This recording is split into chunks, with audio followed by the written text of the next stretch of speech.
Hey everyone, welcome back. Today, we're diving into a crucial topic for business owners and marketers: how to add an agency to your Facebook Business Manager in 2025. Whether you're scaling your ads or collaborating with experts, this step-by-step guide will make the process seamless and stress-free. Let's jump right in. First things first, make sure you're logged into your Facebook Business Manager account. If you don't have one yet, head over to business.facebook.com and set it up. It's free and straightforward. Once you're in, click on the Business Settings option in the bottom left corner. This is your hub for managing everything from pages to partners. Next, in the Business Settings menu, look for the Partners section on the left sidebar. Here, you can add external agencies or individuals to help manage your assets. Click on Add and select Add a Partner. You'll need to enter the agency's Business Manager ID. Don't worry if you don't have it. You can request it from them directly.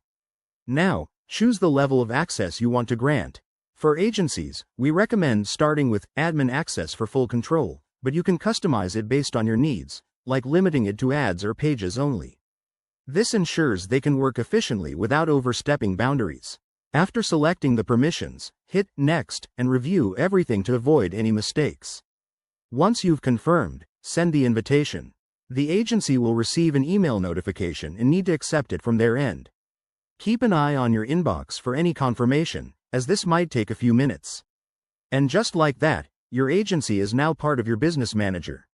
Remember, in 2025, Facebook has updated its interface for better security, so double-check that two-factor authentication is enabled on your account.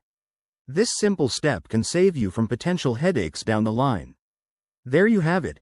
Adding an agency to Facebook Business Manager is easier than you think. If you follow these steps, you'll streamline your operations and boost your marketing efforts.